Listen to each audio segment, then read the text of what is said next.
Okay guys, I hook up my auto scan tools and I pull out these parameters: coolant temperature, auto sensor, sensor number 1, bank 1, auto sensor number 2, bank 1, and it monitor the lean reach of the oxygen sensor, the fuel trim on the auto sensor on bank 1 and bank 2.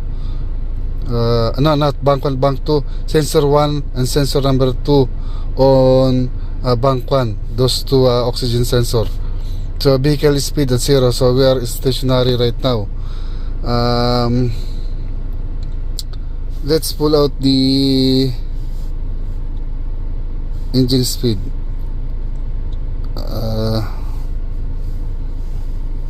Engine speed, yep, engine speed, auto sensor.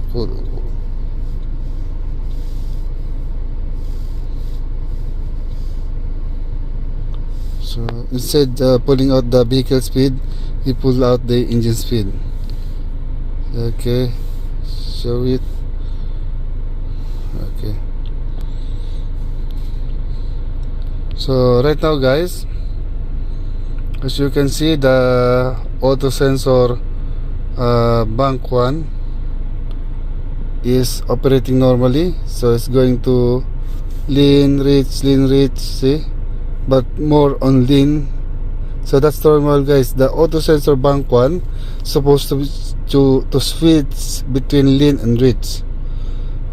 So our auto sensor on bank 1 sensor number 2 is on lean condition.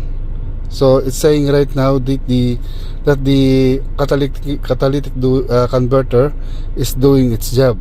So it's not releasing a harmful gas. So it passed on the emission. So our coolant temperature is 81 degrees. Idle is at 812.5 rpm rate per minute, runs per minute.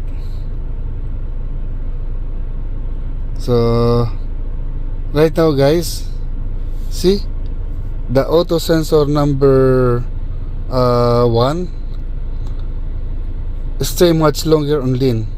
So there is no way that our catalytic converter will become defective. Usually catalytic converter get damaged if there's too much fuel coming out from the cylinder. So all of the fuel air ratio on a certain cylinder is not balanced. So if the fuel ratio is always rich on a particular cylinder, that will damage the catalytic converter. For example, we have a faulty spark plug.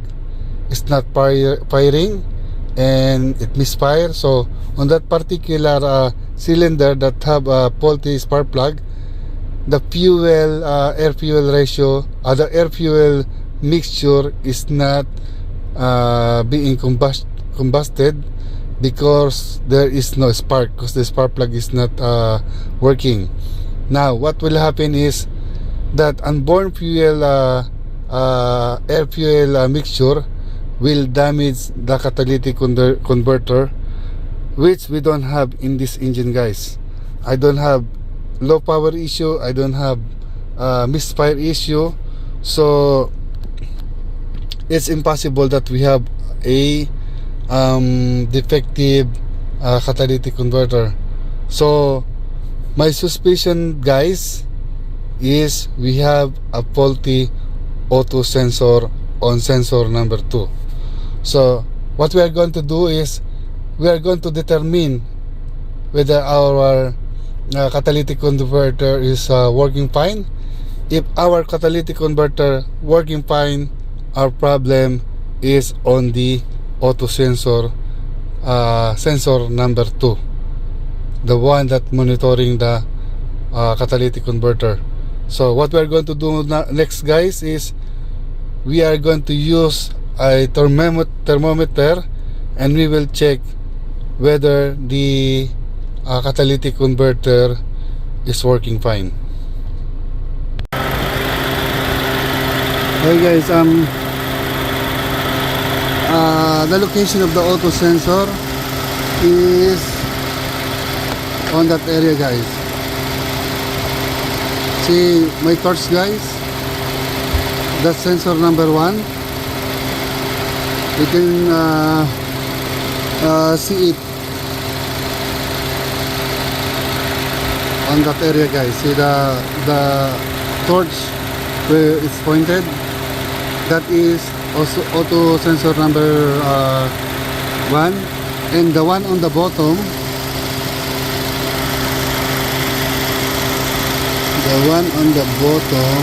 is it? The one on the bottom, let's see. That's the one on the bottom, guys. See the pointer of the torch, where my torch is pointed.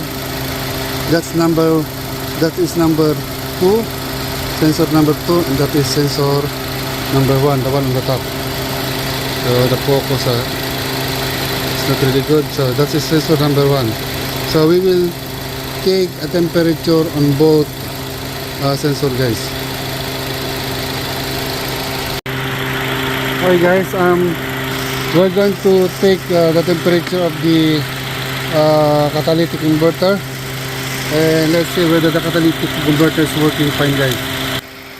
So hey guys, right now the temperature of this input of the catalytic converter somewhere in 87, 82 degrees. Then it play up to 115, 105.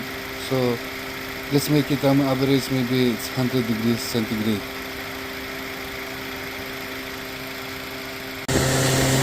Okay guys, let's take temperature of the catalytic converter, the output one. Okay, 268,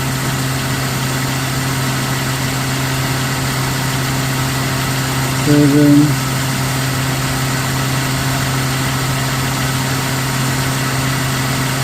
so the highest value that we can get is 187 degrees, guys, centigrade. So our output temperature is much hotter compared to the input of the catalytic converter. So 180. So it means that our catalytic converter is working fine, guys. Okay, so 185. It is at 285, guys. 185 is the highest temperature. So definitely there is nothing wrong with our catalytic converter. So just 189.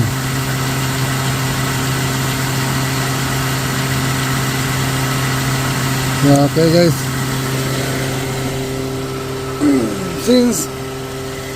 since we found that our catalytic converter is much hotter on the output side, it means that our catalytic converter is working, guys. So our next move, guys, is to replace the